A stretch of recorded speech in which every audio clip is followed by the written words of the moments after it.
Through a Mirror by C.S.R. 3rd of October, 27, Tuesday, 2:34 p.m.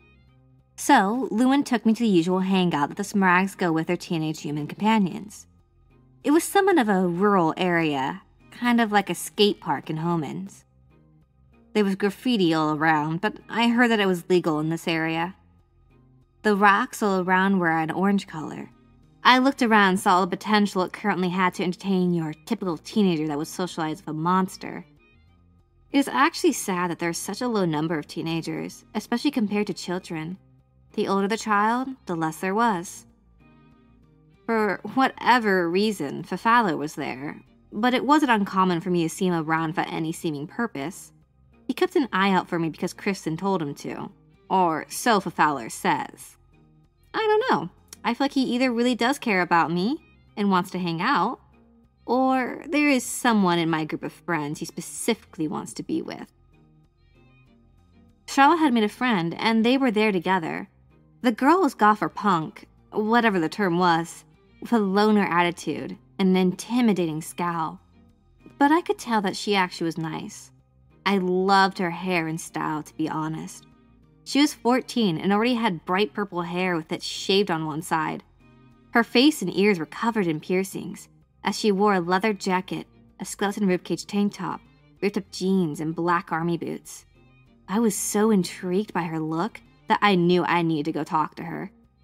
When I first approached, she glared at me, but after seeing how well Charlotte received me, the girl seemed to ease her face. Hello, Marla. Charlotte welcomed me warmly. This is my friend Evelyn. I think I might have mentioned her to you before. I grinned as I answered. Why, yes, I believe you did.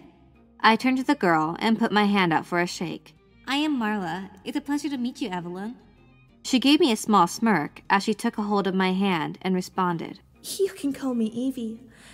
If you're the Marla that I think you are, then Charla has talked a bit about you before. Oh, really? How embarrassing. I tensed up a bit as I felt shyness creep under my skin. Don't worry. Nothing bad, I promise. I don't think Charla has it in her to say anything bad about someone else. I giggled as I tried to warm up to Evie again. So your name is it German? Russian? Oh, I'm not sure. My name is actually Marlenia, so Marla is just a nickname, truth be told. Oh. Marlenia is a cool name. I think I felt the blood rush to my cheeks, as I am sure I started to blush. No, really, it's pretty neat. I don't think I know or will know anyone named Marlenia. Yeah, thank you, by the way. She just shrugged at me. So, what do you like to do? Most of the time. Since my dad is like crazy rich, I help out the homeless. Really? That's so cool. What do you usually do? Well, I don't really like how impersonal writing a check to charity is, so I prefer either gathering some people that look like they could use a meal and then buy them food, and sometimes I hand out flyers for homeless shelters and help out the soup kitchens. Wow, you're such an amazing person, and you're so young. We could use more people like you in Homans. I wish I was doing something as charitable with my royalties. Royalties? You an author? Yeah. Maybe I could see with my dad and our manager if there is something I could do. Maybe. Glad to see that I could inspire another good doer. It wouldn't be selfish if I focused on orphans, would it? How would that be selfish? They need a home and help too, don't they? Well, yes. I just thought it'd be seen as selfish since I used to be an orphan. I don't see anything wrong with that. In fact, that might make it better since you have more of a connection to them. Hey! I heard Fafalo's voice start to call out. Marla! Over here! I turned to see him beckoning me over with a wave of his feathery hand. I nodded my goodbye to Evie as she jokingly saluted me. I walked off and went over to Fowler, who was with Lewin and some other Smaragan humans. Help me settle this debate. This little gurglite is saying that tempters and charmers are the same thing. Well, they sound like it to me. The boy whined. He was blonde and looked like some sort of jock-like.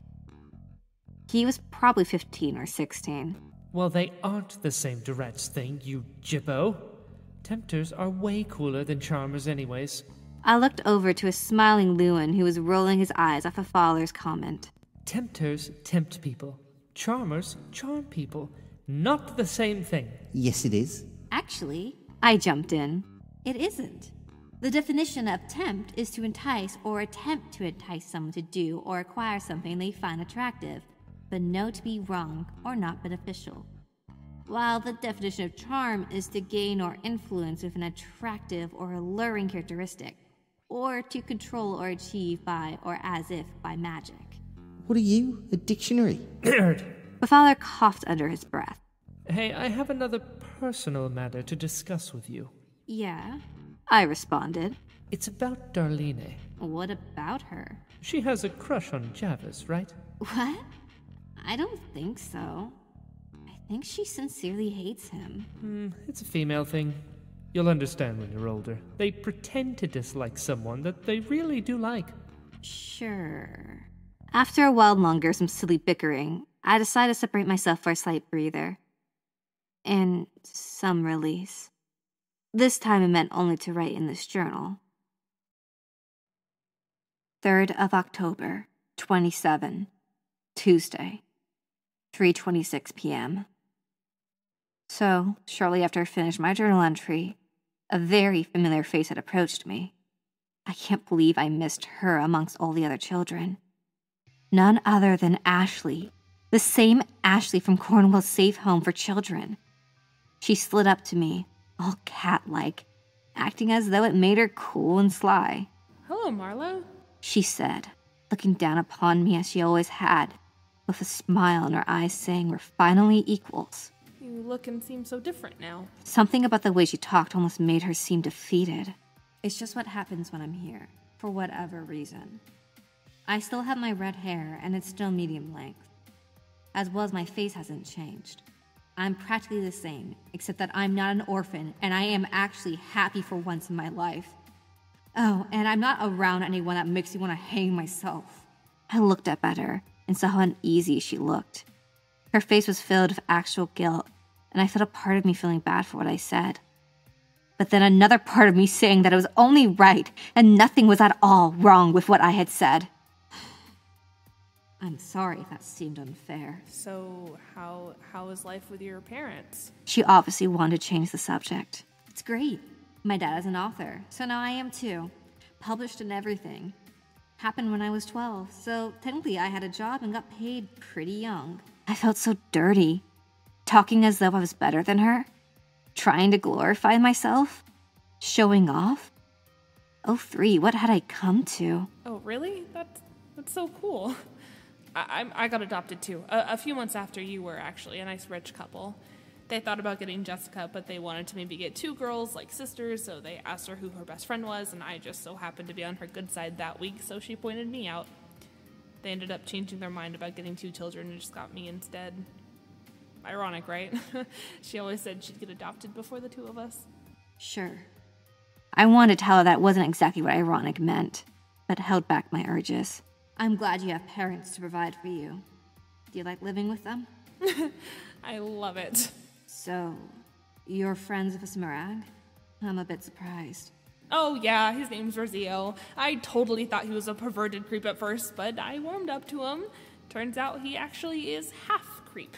She started laughing. Get it? Because he's half creeper. I tried to force a giggle. What's the other half? Charmer, I believe. Oh, some of my closest friends are charmers. First Smirag I met, in fact. There was another girl, just like you. Ashley suddenly said in such a blunt tone. What? I tried to be her friend at first, but she just shut everyone out. Came the day after you left, even got your exact bed, and her name was Ginger. It made it hard to hang out with her because she liked to set things on fire. People said she was a pyromaniac, thief, and compulsive liar. She made me think of you for whatever reason, just more aggressive. It scared me to think about how many people like me and Jessica made a pitiful monster out of not only one person, but more. How many people did we break? She put her head down. I was so entranced by her words and feelings. She looked at me and gave me an empty smile. But seeing you, it gives me hope. I mean, things worked out for you, right? More than I could have ever hoped for. Good. And then we sat in silence. 3rd of October, 27, Tuesday, 7:53 p.m. I never really knew what I would do if I ever met any of the people from my past. What I'd do, what I'd say. I had some things to speak and spit, how venomous my feelings were to them, how much their presence had left me with a burning sensation, destroying the insides of me, vomiting all of this hatred. I'd probably never rehearsed what my actions would be, assuming, or more of hoping, that I'd never have to come and face them again. I want to black them all out, forget about what led me here, be a blank sheet, a new book, not a new chapter. I've tried my best to keep every single one of my ghosts out of my journal entries, just so that if I do turn them into a book, then they'd be nowhere in it. But I never thought that meeting one of them, and it being Ashley nonetheless, that these newfound emotions came to me and boiled as this angry little teapot filled with too much water, wishing to spill scalding liquid all over the unsuspecting victim who thought themselves the predator, not the prey. I knew that I would not allow them to demean me. I put my defenses on and readied my weapon, which, of course, was my voice. I still harbor a little guilt for the way I acted, but I still like the feeling and taste it left in my mouth. I'm savoring it now, but the more I savor, the more bitter it becomes. Anywho, I should change the subject and talk about things that really matter and make me happy. Like Darlene, my beautiful big sister. Right now, I'm reclined in this hammock she made me. She's preparing some more tea and snacks for us. Earlier I had asked, "Hey, Darlene, do you like Jarvis?" And she responded with, Nope, never have. "Well, I mean, do you like him? Like a crush or maybe even love?" She spat her tea into her hair. Where on terror would you get an idea like that? Well, I heard women pretend to dislike men that they do like. Who told you that I liked Jarvis? I know it wasn't something you came up with. I didn't want to betray my acquaintance, but I gave up my resistance and spilled the beans. I hesitated inside. Fowler, I let out. He's an idiot who knows nothing about people. Don't listen to him. All right. Soon after, she left to prepare more. We've been drinking chamomile. It's making me rather drowsy. I think I'm dozing off, or nodding off. However it goes. Eyes keep open. Day 10/3/27, date Tuesday, time 10 p.m. A third day. I must be smothering you, real person. I really thought about not writing in you. I just kept saying, nah, I don't need to do that. But I had the urge to. It's lights out right now, and I had to wait for my eyes to adjust. I'm laying in bed right now as I'm writing this, so the smell still lingers on my stuff. The teachers kept lecturing me, thinking I've been hanging with stray cats or something. My science teacher said to use vinegar to get rid of the smell. But the orphanage chef won't allow me to touch her shit. She called me a troublemaking thief. What did I ever do to her? Bitch. I think journals or diaries are supposed to start with a dear something or whatever. But this is one weird-ass one. It has this page to fill out, like the good things that happened today, the things that made you sad. I took one look at it and was like, nope. The only thing I filled out was the date and time. Besides, I wouldn't put dear at the beginning. There's nothing dear to me, and this ain't a letter. It's also girly as hell to keep a diary. 4th October, 27, Wednesday, 9:12 a.m. Oh dear. What if I'm never allowed to return to Desma? I told my parents the truth. I had to. What else was I supposed to do? Lie? What would I tell them? Oh, I snuck out and slept in the bushes. My friend Clara had a last-minute slumber party, so I went out without asking. Which is obviously a lie since Clara moved away. I probably should start from the beginning. Never drink chamomile without intention to sleep. I had chamomile with Arlene last night and found that hammock to be mighty comfy. So guess what I did? It seems that we had a little unplanned sleepover. She didn't think anything of it at first until I woke up at 6 a.m. freaking out that my parents might find me missing. When I arrived back at home, they were frantic looking around the house calling my name. I had to tell them. I even showed them. It was more than a book, more than a story to get me through the orphanage. It did happen, and this box really is a magical portal. Same with the mirror I just got. Please don't keep me from it. That's the basis of what I had to come clean about. They seemed so conflicted, so unsure. I really hope I could see my beautiful family in Jesma again. I didn't even get to say bye. Date 10/6/27. Day Friday. Time 8 p.m. Guess what, real person? I found out who the bitch was that poured cat piss on my stuff. Her name was Jessica or some common girl name like that. She's such a bitch and has a shit ton of girls that follow her around like she was Mother Goose. None of the adults would ever expect her to be so damn mean since she's always such a suck-up. I hate Brownsers. I've known her since Cornwall's Safe Home for Children. God, I hate her. I think it was a small accident in school. More of, I almost blew the girls' locker room up. We were getting dressed about PE and overheard Jessica talking about what she did. Of course, she didn't do it directly. She had some of her lackeys do it. Anyway, I got so pissed off, and she just so happened to be spraying her hair with hairspray and accidentally lit a fire. No one knows it was me. How could they? Bottom line, she's in intensive care. Her whole scalp got burned. It was an accident, but I don't think I feel too bad. Good luck for her getting adopted.